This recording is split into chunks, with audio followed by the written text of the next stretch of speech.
Monsieur le Président, merci Madame la Ministre pour votre présentation. Bonjour à toutes et tous.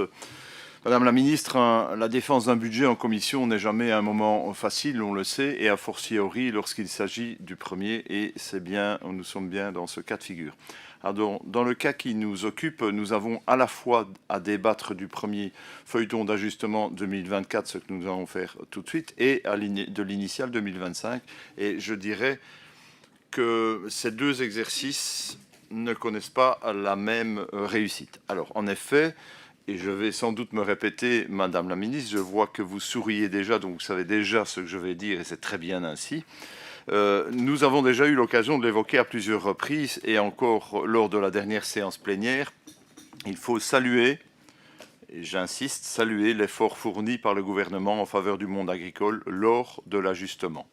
En effet, vous êtes parvenu au sens en général, puisque c'est vous, le gouvernement, vos collaborateurs, vous êtes parvenus dans un contexte budgétaire difficile à dégager 17,5 millions d'euros pour soutenir directement nos éleveurs.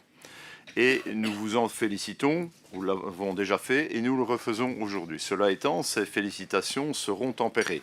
Premièrement, cette somme ne peut constituer qu'une première étape, tant il s'avère que mois après mois, l'impact de la crise de la FCO sera bien plus élevé.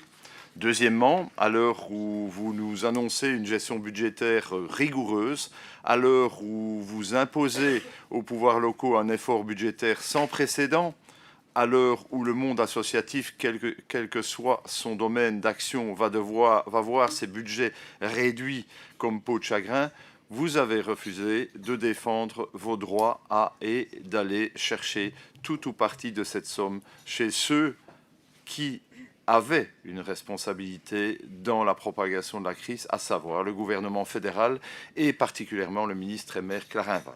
Alors que vous le vouliez ou pas, vous faites payer aux Wallons et aux Wallonnes l'inaction de votre Corée légionnaire libérale.